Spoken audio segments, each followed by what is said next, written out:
Dos conclusiones centrales que son las que están referidas en el título del libro que se publicó. Un tema es el del dinamismo, el despegue rural que ha venido teniendo el desarrollo rural en los últimos 15, 20 años. El segundo tema es el de la conexión o la conectividad. La primera conclusión con relación al dinamismo es algo que me parece que es un hecho fuertemente sustentado y evidentemente se ha sustentado ya en las estadísticas. O sea que creo que no hay mucho margen para cuestionar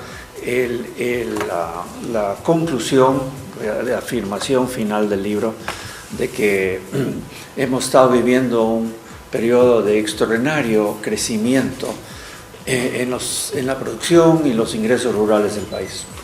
El estudio desarrolla el argumento de que uno de los factores centrales que probablemente explican ese dinamismo ha sido la tremenda expansión de la comunicación que ha habido en el interior del país. Primero, en el terreno a través de los caminos, que permiten el movimiento de mercadería y de personas.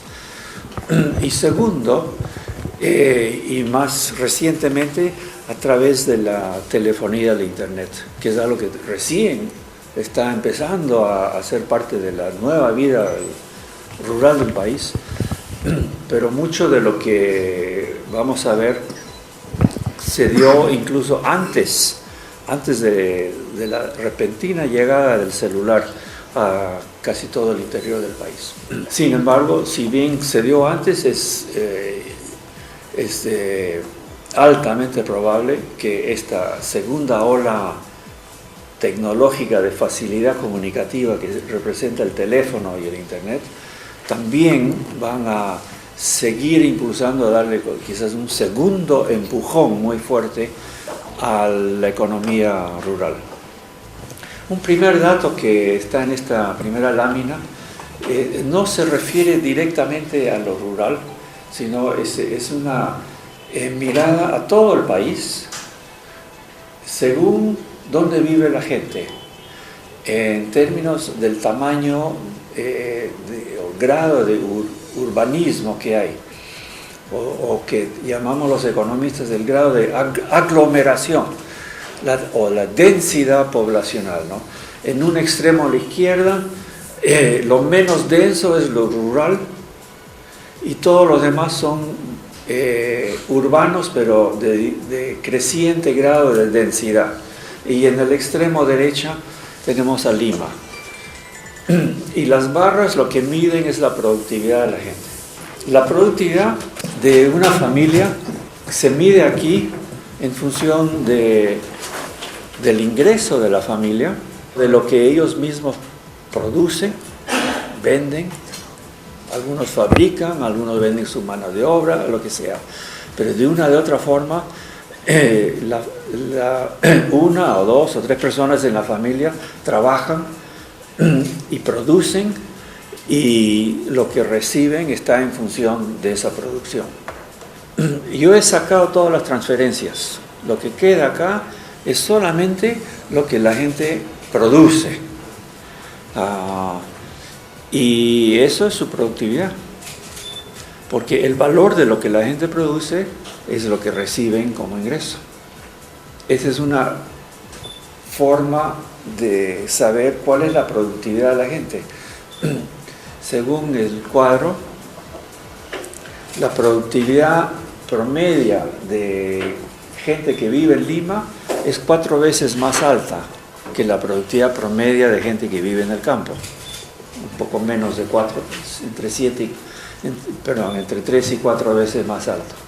La gran parte de la pobreza del país está en la zona rural o en los pueblitos más pequeños. Si queremos eliminar esa pobreza, la única forma de lograrlo en forma sostenida, a la larga y con dignidad, es que suba la productividad de esa gente.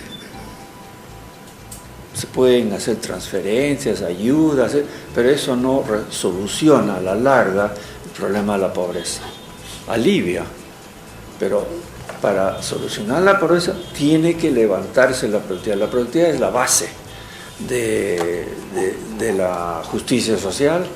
O sea, lo que hay que redistribuir no es el ingreso, sino hay que redistribuir las productividades de la gente. Hay que hacer que todos tengan productividad similar. Esa es la base de un país más justo. Estos son números que vienen de un estudio que hizo un economista ya hace unos 30 años en comunidades de la sierra. Daniel Kotler, que es un economista especializado en temas agrarios, él estudió un grupo de comunidades en la Sierra Sur y las dividió en 3 categorías, las que él llamó modernas, intermedias y tradicionales.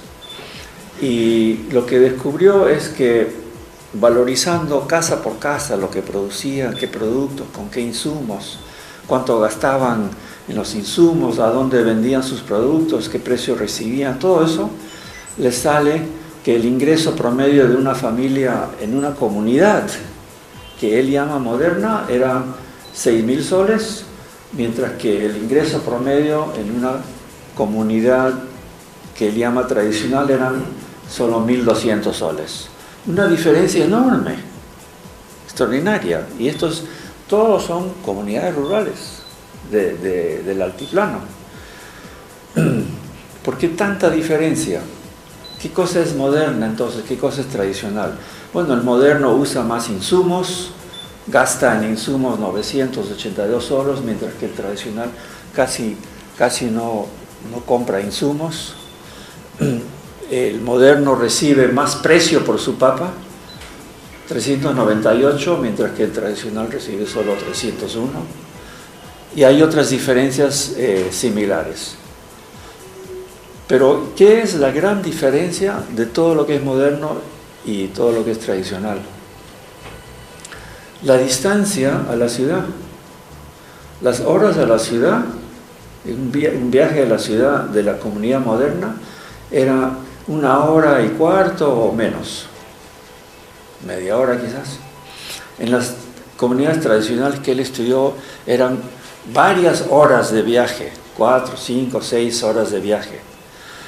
La distancia, el alejamiento estaba muy asociado con los niveles de ingreso. Mientras más cerca vivías a una ciudad, mayores eran los ingresos. Bueno, aquí también como que esto va despertando una idea de que las distancias tienen bastante importancia y también la cercanía a otra gente, como se da cuando uno vive en pueblos, también tiene importancia.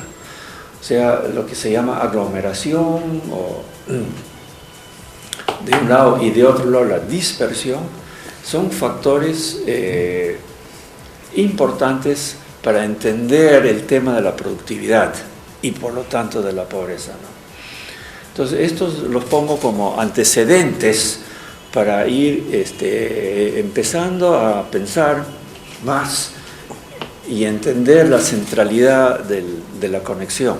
Entonces se decidió hacer una encuesta y aquí a nivel de distritos, y la encuesta cubrió 176 distritos que están marcados en rojo. Básicamente sierra, pero de norte a sur. Entonces le preguntamos ahí sobre el tema de la distancia, del alejamiento. Le preguntamos, ¿cuál es la ciudad con que usted más se relaciona? Nos decían el nombre de la ciudad. Y le preguntaba entonces, ¿cuánto demora el viaje a esa ciudad? Tantas horas.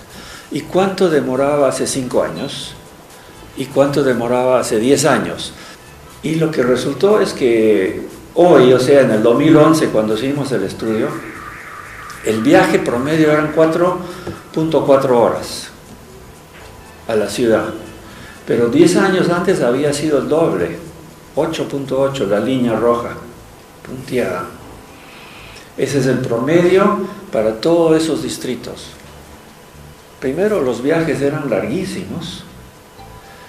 Y segundo, sin embargo, había habido una reducción extraordinaria del tiempo de viaje en 10 años. Entonces, y las otras líneas son separando los distritos más pobres y los menos pobres, ¿no?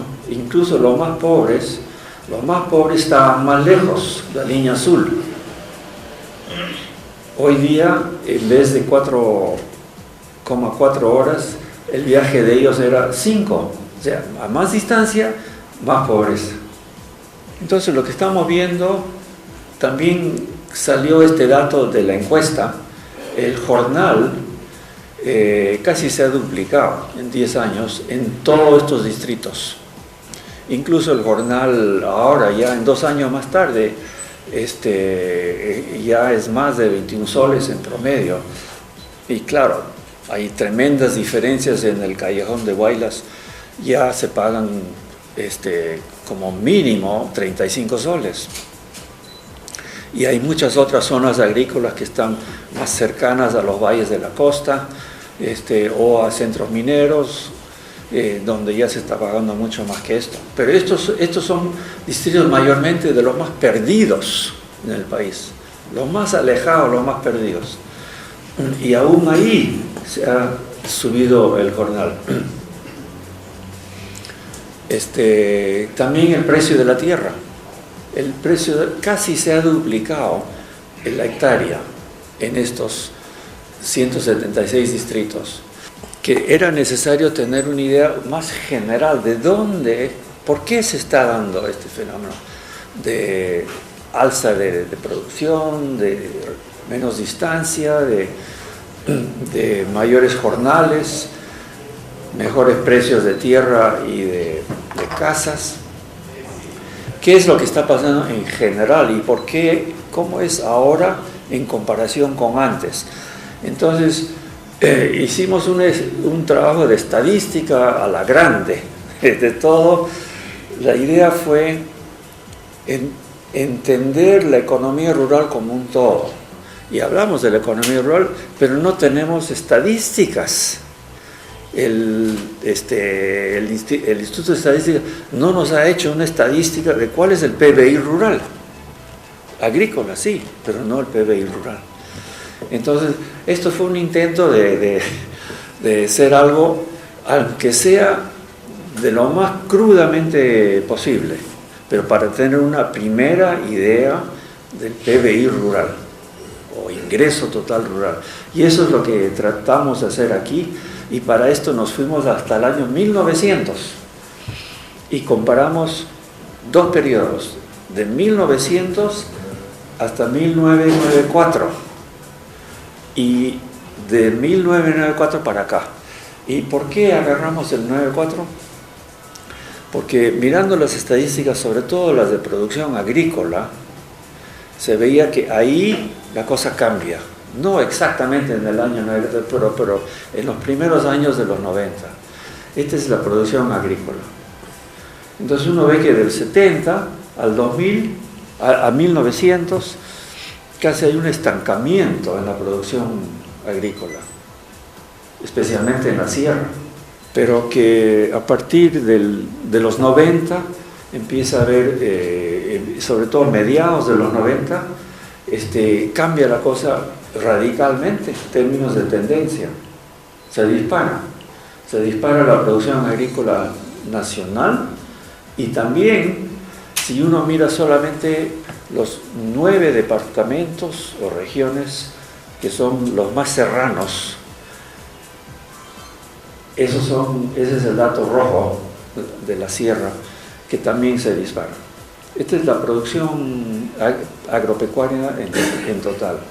Entonces, algo ha pasado por los años mediados de los 90, donde cambió todo. Entonces, por eso hicimos ese trabajo. Podemos retroceder a la anterior, a esto. Entonces, esto lo dividimos en esos 2 periodos. y miramos una serie de elementos que determinan el PBI o el ingreso rural. La producción agrícola es lo más obvio, pero también hay producción que no es agrícola, pero sí es rural.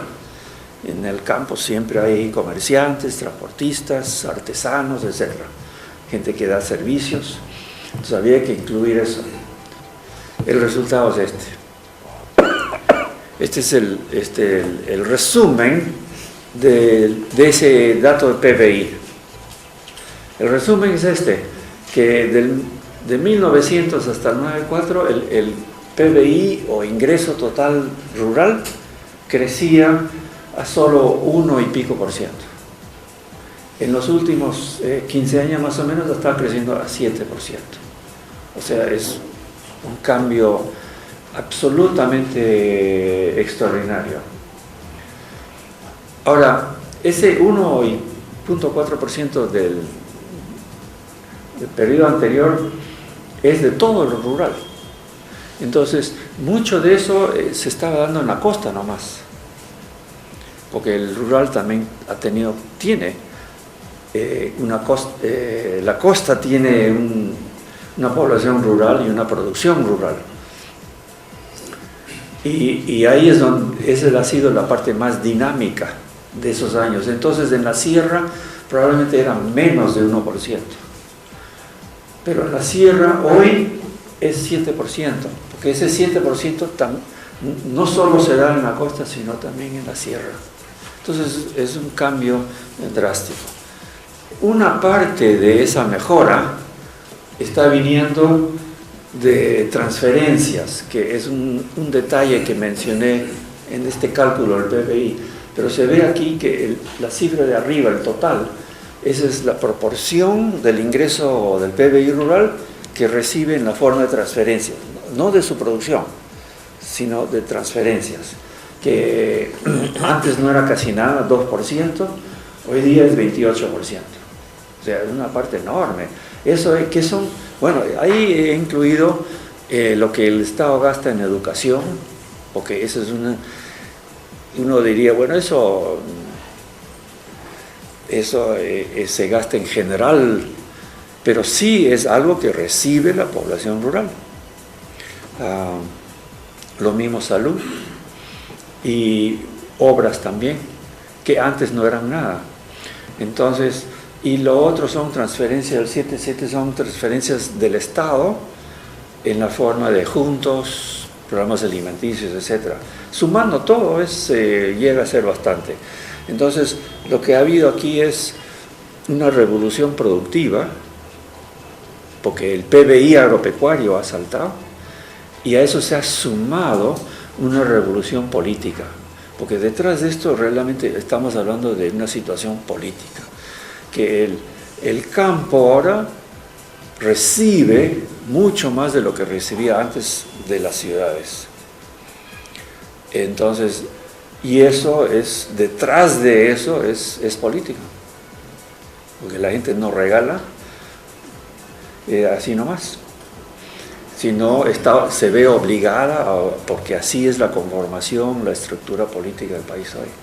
Estos son algunos resultados. En los últimos años, según las encuestas del INEI, del 2004 al 2012, el ingreso de las familias rurales ha estado creciendo 6,8%, mientras que las urbanas solo 3,9%. Ok, entonces esa es la parte que yo llamé despegue, lo económico, los ingresos. La otra parte que dije que está en el título es conexión. Y esto entonces es una exploración del tema de cómo explicar ese despegue. Entonces aquí esto se ha enfocado en los caminos. En los años anteriores, casi 45 años del siglo pasado, se construyeron en el país promedio de más o menos 1.000 kilómetros de nuevos caminos al año. No es poca cosa, pero en los últimos 15 años se ha triplicado. hay una multiplicación de la construcción de caminos. Pero no solo hay más caminos, sino se ha venido mejorando la calidad de los caminos, pero extraordinariamente. La calidad de todos los caminos principales del país y de mediana importancia, o sea, no los caminitos rurales, pero los caminos más grandes, se mide, el ministerio mide la calidad de cada camino con ciertos estándares que son internacionales e incluso ciertos instrumentos que miden la superficie, etc. Entonces, con esos estándares es que se hacen estas estadísticas y se clasifican los caminos entre malo, regular y bueno. Bueno, en el año 90, 44% de los caminos se clasificaron como malos. Hoy día es solo 9%. Y los buenos han saltado de 12 a 63%.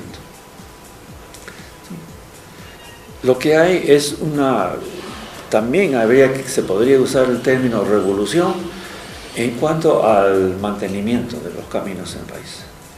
Y eso tiene mucho que ver con la descentralización y la privatización del mantenimiento. Otra forma de entender de dónde viene esta revolución de transportes es mirando las cifras de inversión pública en transportes.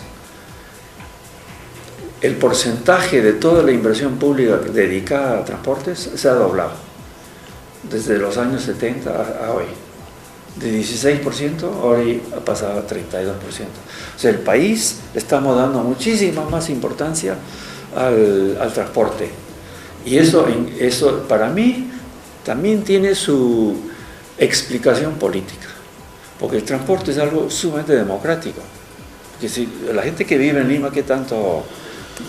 Claro, hay un problema de transporte en Lima, pero toda la gente que vive afuera, en los pueblitos, en el campo, son los que más, sus vidas más están en función de que si hay o no hay transporte. Y eso es lo que, entonces ha habido más y más demanda, necesidad, exigencia, y creo que la descentralización directamente ha tenido que ver con esto. Entonces estos son algunos de los datos y de las evidencias que recogí en este estudio y que dieron lugar a ese estudio que se ha publicado.